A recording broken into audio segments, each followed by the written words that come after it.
तो सभी देखने वालों का स्वागत है। सभी बच्चे, स्टूडेंट्स, उनके पेरेंट्स और मेरे सभी सुनने वाले, देखने वाले मेरे दोस्त, सभी का स्वागत है इस वीडियो में। और ख़ास तौर से 12th क्लास के वो बच्चे जो अभी इस साल तैयारी कर रहे हैं, ठीक है, उनके लिए बहुत उपयोगी रहने वाली ये जो वीडियोज़ मैं बना रहा हूँ लगातार, तो ये 2026 से यानी कि 2026 का पेपर सॉल्व हो रहा है। अभी पिछले वीडियो में हमने क्वेश्चन नंबर 7 तक सॉल्व किए हैं और इस वीडियो में हम करने वाले हैं क्वेश्चन नंबर 8 से सॉल्व। 8 से हम देखते हैं कहाँ तक कर पाते हैं, क्योंकि अच्छे से सॉल्व करने में क्या होता है, थोड़ा सा टाइम मतलब लगता है और वीडियो थोड़ी सी लंबी हो जाती है। तो शुरू करते हैं। 1 minute, just 1 minute.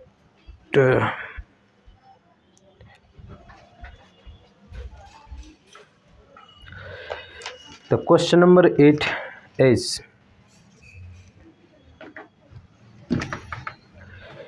Question number 8 है, यदि ए वेक्टर ए यदि वेक्टर ए बराबर कितना है आपका 2i कैप प्लस जे कैप प्लस 3k कैप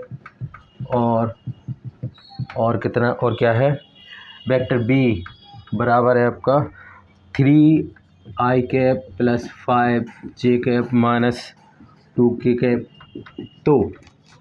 तो क्या करना है, तो मॉड ऑफ ए और ये क्रॉस वेक्टर बी ज्ञात करना है, ज्ञात कीजिए। तो हम इसको हल कर देते हैं। तो सबसे पहले हम इनका वेक्टर ए क्रॉस मल्टीप्लिकेशन ही होता है, वेक्टर बी पहले इतना ही निकालते हैं, ठीक है। तो यहाँ पर एक सारणिक बनेगी, यहाँ पर आएगा आई कैप, यहाँ पर जे कैप, यहाँ पर के कैप। फिर यहाँ पर ये आई जे के साथ क्या है वो लिखते जाएंगे। पहले वेक्टर में क्या है 2 1 3, ठीक है। दूसरे वेक्टर में क्या है 3 5 -2। फिर हम इसको सॉल्व करेंगे। तो आई कैप के साथ क्या आएगा, यहाँ पर आएगा आपका, यहाँ पर आई कैप के साथ ये कैंसिल होंगी तो 1 मतलब कि 1 मल्टीप्लाई -2 फिर -5 मल्टीप्लाई 3। फिर क्या होगा माइनस जे के साथ जे के साथ माइनस क्यों आएगा, क्योंकि यहाँ पर पहली रो है दूसरा कॉलम है, ठीक है। होता क्या है दरअसल, यहाँ -1 के ऊपर एक पावर चढ़ती है। जैसे मान चलो यहाँ पहली रो है, पहला कॉलम है आई के साथ, तो यहाँ पर 2 की पावर तो यहाँ से प्लस ही हो जाएगा। यहाँ पर 3 की पावर आएगी इसके लिए तो ये माइनस हो जाएगा, यानी माइनस का जे हो जाएगा, जे कैप, ठीक है। तो यहाँ पर क्या आएगा, ये कैंसिल तो ये कैंसिल, तो 2 मल्टीप्लाई -2 और माइनस ये कैंसिल है तो 3 3 जा 9, 3 3 जा 9। फिर क्या आएगा, फिर इसके साथ आएगा आपका के का आएगा, के वाला, ठीक है। तो के के लिए ये कैंसिल यानी 5 मल्टीप्लाई 2 माइनस 3 मल्टीप्लाई 1। तो यहाँ क्या रहने वाला, आई कैप, यहाँ 2 1 जा 2 15 और यहाँ पर जे कैप, यहाँ पर 2 2 जा 4 माइनस के 3 3 जा 9। फिर यहाँ से के कैप और यहाँ से 5 2 जा 10 और 3 1 जा 3, ऐसा कुछ होने वाला है हमें मिलेगा। तो फिर यहाँ से क्या है, थोड़ा सा और सॉल्व कर लो। यहाँ मिलेगा आपको 17 माइनस के 17 आई कैप और यहाँ मिलेगा आपका माइनस 13 और ये फिर एक बार और माइनस तो प्लस होगा, प्लस का 13 जे कैप, प्लस का 13 जे कैप। फिर माइनस का कितना मिलेगा, प्लस का मिलेगा 10 में से 3 माइनस होगा तो 7 बचेगा, प्लस का 7 की कैप, ऐसा कुछ मिलने वाला है आप, ठीक है। तो आगे सॉल्व कर सकते हैं भाई इसको। अब हमें क्या मिले, हमें मिल गया vector A cross multiplication vector B, ये हमें मिल गया 17 I cap minus K plus K 13 J cap plus के 7 के कैप। सही है। फिर हम इसका मॉड निकाल लेंगे। कैसे निकलेगा, इन सब का स्क्वायर हो जाएगा, 17 का स्क्वायर, 13 का स्क्वायर, 7 का स्क्वायर, ठीक। 17 का स्क्वायर कितना होता है 289, इसका 169, ये 49, जोड़ दो भाई। 9 9 9 27 का, अभी तो ये फिर से लिखो, 9 9 और 9 27 का 7 कैरी 2, और 4 6 10 8 18 2 22 का 2 कैरी 2, यहाँ से 2 और 2 4 और 1 5, यानी 527। ठीक है, सही है। 10 और 8 18 2 22 का 2 कैरी 2, और ये 27 कितने का आएगा? ये इस स्क्वायर रूट है, तो चाहो तो भाई इसका वो कर लो भाई आप। 23 या 23 कितना होता है, थोड़ा सा चेक कर लें हम। 3 3 या 9, 3 2 या 6 4, यानी 9 2, ऐसी 1 5। अच्छा, 529 होना चाहिए था, तो बात अपना तो बस ठीक है, ये अपना आंसर है लगभग, तो ये आंसर हो गया। ठीक, तो इस तरह से हमें आंसर मतलब निकालना है सीधा सीधा। अगला क्वेश्चन है कि दो सदिशों, चाहो तो आप इसकी स्क्रीनशॉट आप ले सकते हो। द नेक्स्ट क्वेश्चन इज,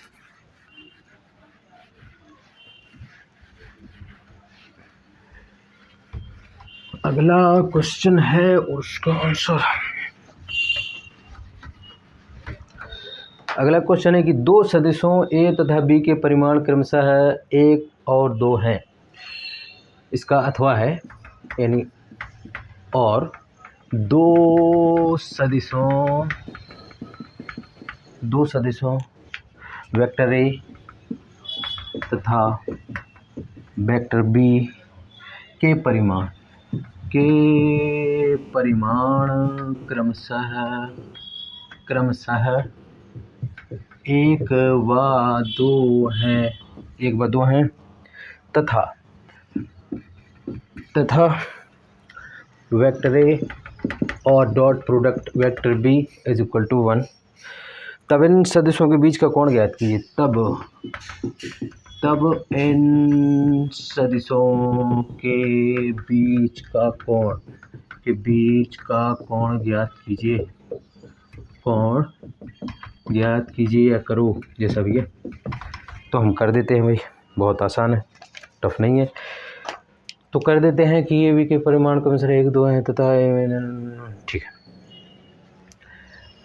तो हम जानते हैं कि vector A dot product vector B is equal to mod of vector A और मॉड ऑफ वेक्टर बी, और यहाँ पर आएगा कॉस थीटा। ठीक, तो वेक्टर ए वेक्टर बी कितना दे दिया उन्होंने 1, और इसकी वैल्यू मतलब ए का परिमाण है आपका 1 और बी का परिमाण है आपका 2, और यहाँ पर है कॉस थीटा, यानी आपको कितना मिलने वाला है यहाँ पर 2। मतलब इनको आगे पीछे कर लो, LHS RHS को आपस में बदल सकते हैं हम, तो 2 cos theta is equal to 1, या फिर इसको आप लिख सकते हो cos theta is equal to 1/2, और आगे यहाँ से cos theta is equal to 1/2 का आप क्या लिख सकते हो भाई, 1/2 cos थीटा में कब आता है cos के साथ, तो 1/2 आता है cos π/3, यानी cos 60 में, यानी cos π/3, यानी आपका यहाँ पर थीटा रहने वाला है π/3। This is the answer. ठीक है, उन्होंने कहा था कोण ज्ञात करो, कोण ज्ञात कर दिया हमने। तो अगला क्वेश्चन है कि भाई ये अच्छे क्वेश्चन है, ये आपके 2 मार्क्स के हैं, 2 मार्क्स के हिसाब से बहुत सही है। आपको खाली ये जो इनके फॉर्मूला हैं वो पता होना चाहिए, और किस तरह से वैल्यू पुट की जाती है वो पता होना चाहिए। ठीक है, आराम से बन जाएंगे। अच्छा, ये इस तरह के जो क्वेश्चन है ये फिजिक्स में भी बहुत आते हैं, सदिशों से संबंधित। तो अगले करते हैं क्वेश्चंस, आगे के क्वेश्चंस करते हैं भाई। तो अगला क्वेश्चन है आपका कि क्वेश्चन नंबर 9, किसी आयत की लंबाई x 3 सेंटीमीटर पर मिनट की दर से घट रही है। क्वेश्चन नंबर 9 है किसी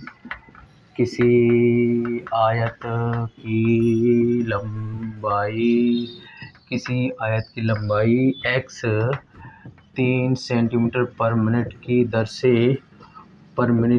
से घट रही है, घट रही है, ठीक है, घट रही है। और चौड़ाई y, और चौड़ाई y कितना है, 2 सेंटीमीटर पर मिनट की दर से बढ़ रही है, 2 सेंटीमीटर पर मिनट की दर से बढ़ रही है, ठीक है। जब x 10 है और y 16 सेंटीमीटर, जबकि x 10 है और y 16 सेंटीमीटर है, तब आयत के परिमाप में, तब आयत के परिमाप में परिवर्तन की दर ज्ञात कीजिए। परिवर्तन की दर ज्ञात करो, कीजिए, कर देते हैं। तो यहाँ पर इसका हल निकाल लेंगे। हम क्या जानते हैं, हम जानते हैं कि आयत का परिमाप का सूत्र हमें पता ही है।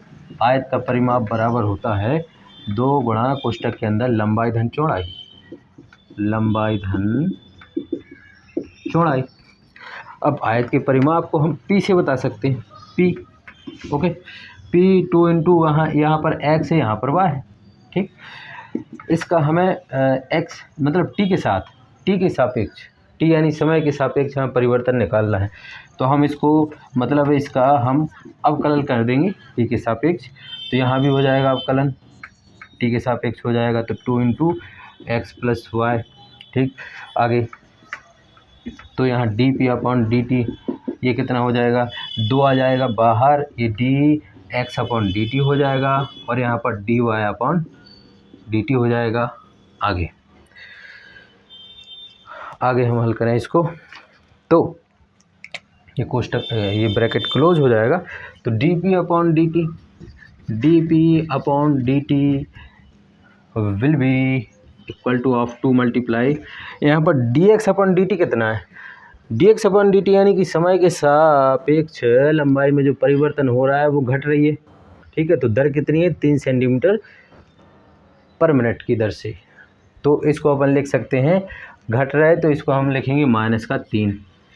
और D Y upon D T यानी कि चौड़ाई में वृद्धि हो रही है 2 सेंटीमीटर पर मिनट की दर से, तो इसको हम लिख सकते हैं +2, यानी कि सीधा आएगा आपका D P upon D T is equal to 2 multiply -1 यानी कि 2 -2 यानी -2 इस टाइप का आ जाएगा। इसलिए जो परिमाप में परिवर्तन है,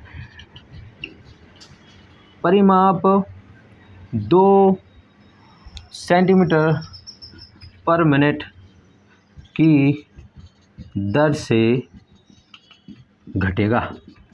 this is the answer, final answer, ठीक है। काफ़ी आसान रहने वाला है अगर अच्छे से करो तो,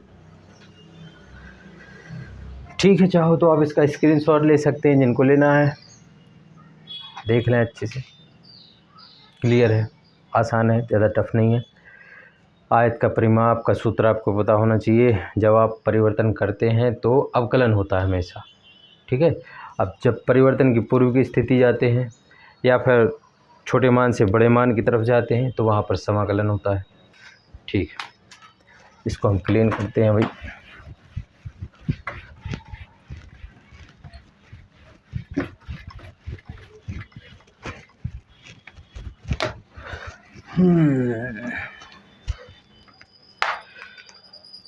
तो इसका अथवा है, हाँ ठीक है, इसका अथवा है, अथवा इसका,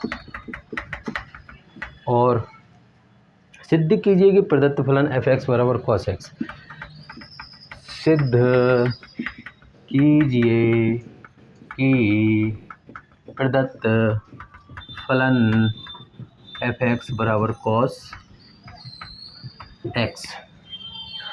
f(x) बराबर cos x अंतराल 0 पाई में ह्रासमान है, अंतराल 0 पाई में ह्रासमान है, ये हमें साबित करना है भाई, साबित करना है। तो हम साबित कर देते हैं, इसको हल कर लेंगे। ठीक है, तो दिया हुआ फलन क्या है आपके पास, fx बराबर cos x।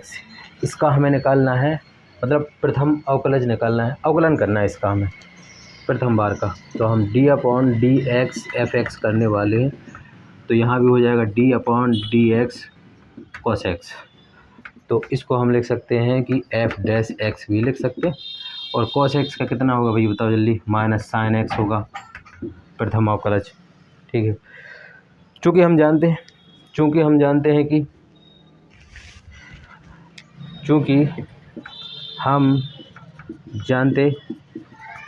हैं कि अंतराल 0 पाई में साइन का मान हमेशा धनात्मक होता है। कितना होता है, धनात्मक होता है। कब, प्रत्येक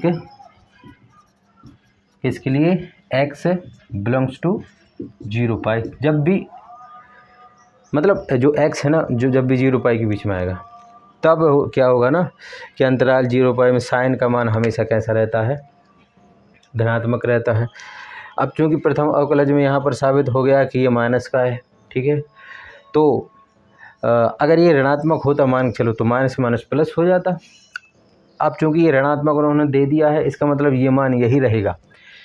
ठीक है, अर्थात इसका मतलब क्या होता है, देखो तरीका यही रहता है, जब भी हम किसी का ह्रासमान या उसका वर्धमान निकालते हैं कि वो ह्रासमान है कोई, अगला क्वेश्चन एक और है इसी में कि वर्धमान फलन है, तो हम क्या देखते हैं कि जो f' है, इससे जो हमें मान मिलेगा माइनस या प्लस का, उसको हम अगर आगे बढ़ाएंगे, यहाँ वैल्यू पुट करेंगे, तो मान हमेशा कैसे मिलेंगे, धनात्मक मिलेंगे या ऋणात्मक मिलेंगे। तो चूँकि साइन यहाँ धनात्मक है और ऋण चिन्ह की वजह से वो हमेशा ऋणात्मक मिलेगा, इसलिए हम क्या कहेंगे कि दिया हुआ फलन कैसा है, अंतराल 0 पाई में ह्रासमान है। इसलिए दिया गया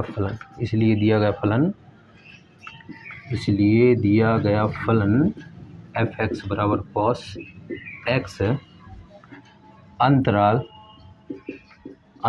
0 पाई में ह्रासमान है। तो सभी से मैं थोड़ी देर के थोड़ा टाइम मांगता हूँ, क्योंकि अजान हो रही है, मैं थोड़ी सुन लूँ, थोड़ा सा शांत रह के।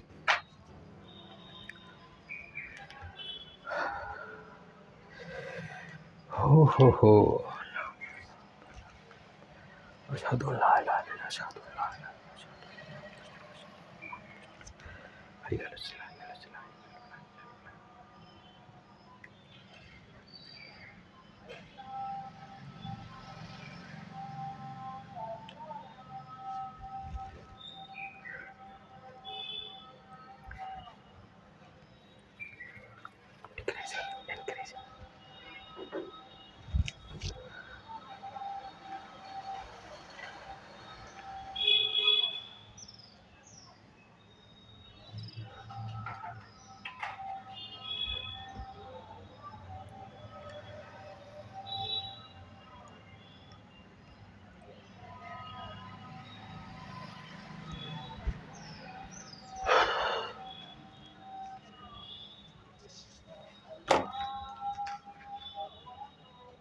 तो इसका अगला क्वेश्चन है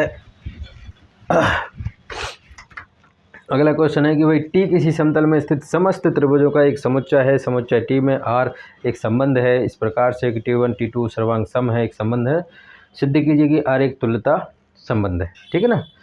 तो एक रिलेशन है अपने पास जो कि कॉन्ग्रुएंट है T1 T2 के, यानी कि प्रत्येक उसमें जितने भी उसमें त्रिभुज हैं सभी कॉन्ग्रुएंट है, सर्वांग सम है। तो हमें show that the R is an equivalence relation, यानी कैसा है ये आपका तुल्यता संबंध, इक्विवेलेंस रिलेशन है यानी तुल्यता संबंध है। तो तुल्यता संबंध साबित करने के लिए हमारे पास 3 बातें होना चाहिए। सबसे पहले तो ये कि भाई स्वतुल्य हो, दूसरा सममित हो और तीसरा संक्रामक हो, यानी रिफ्लेक्सिव हो, सिमेट्रिक हो एंड ट्रांसिटिव हो। ठीक है, तो तीनों चीज़ें हम साबित करेंगे।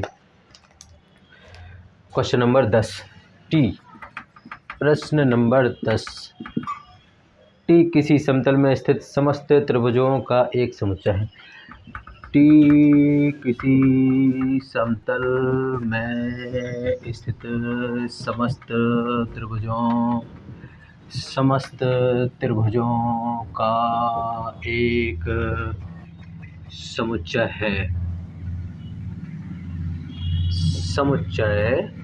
है, ठीक है। एक समुच्चय है टी जिसमें त्रिभुज ही त्रिभुज है, ठीक है। समुच्चय टी में आर इस प्रकार से है, समुच्चय टी में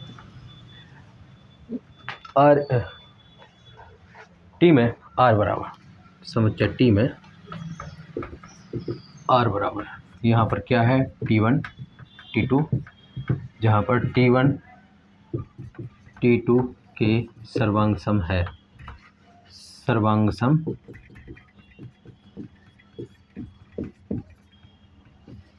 एक संबंध है, एक संबंध है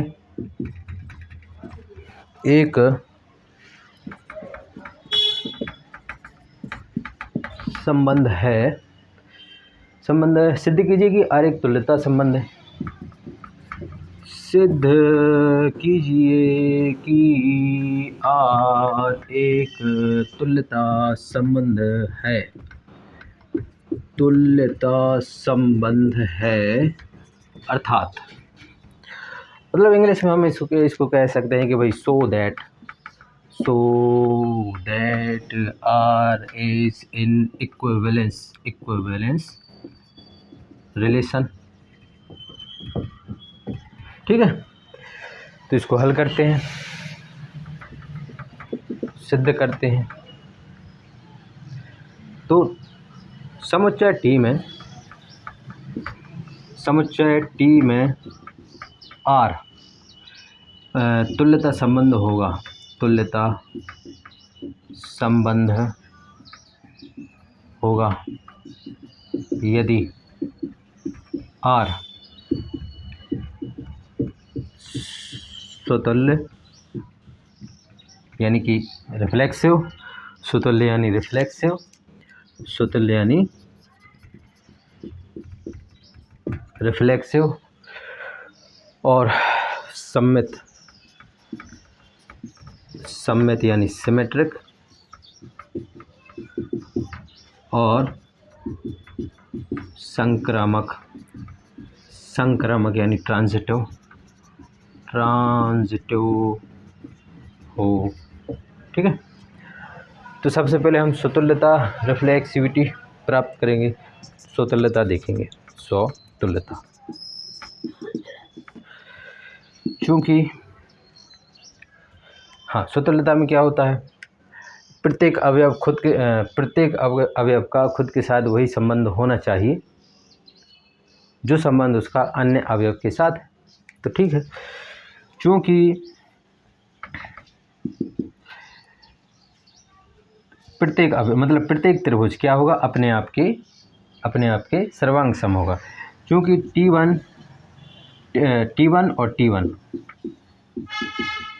इज बिलोंग्स टू R, अर्थात T1 अपने आप से सर्वांग सम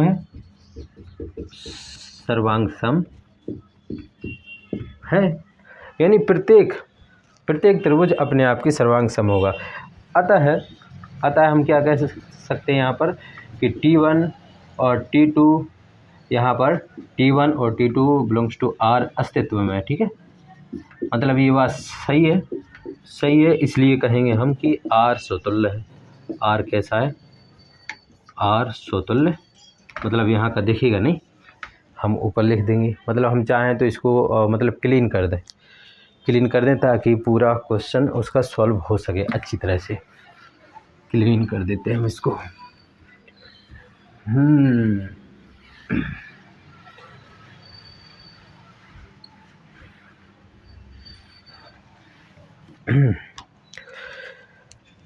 अर्थात इसका मतलब क्या है कि R स्वतुल्य यानी रिफ्लेक्सिव है। अब हमें देखना है कि सममितता, सिमेट्रिसिटी, ठीक है। तो R सममित होगा यदि हमें ऐसा मिल जाए कि T1 और T2 बिलोंग्स टू R तथा T2 T1 भी बिलोंग्स टू R, ऐसा मिल जाए।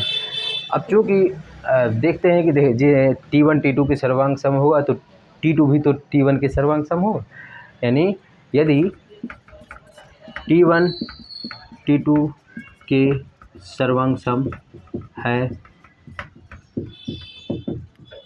तब T2 भी T1 के सर्वांग सम है। इसलिए T1 और T2 R से बिलोंग्स करेंगे तथा T2 T1 भी बिलोंग करेंगे R से। अस्तित्व में है। जब अस्तित्व में है, इसका तात्पर्य क्या है? इसका तात्पर्य है कि इसलिए R क्या है? सममित है। सीधा R सममित है। अब एक बात और हमें साबित करना है, और वो साबित करना, सममितता हो गई, स्वतुल्य हो गया, सममित हो गया, ट्रांसिटिव और हमें साबित करना है तो हम ट्रांसिटिव साबित करेंगे। तो हाँ, संक्रामकता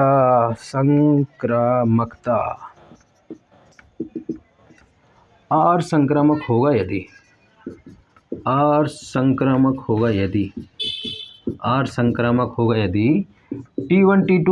T1 और T2 बिलोंग करते हो R से तथा T2 T3 भी बिलोंग करते हो R से, और हमें ये मिल जाए कि T1 T3 भी,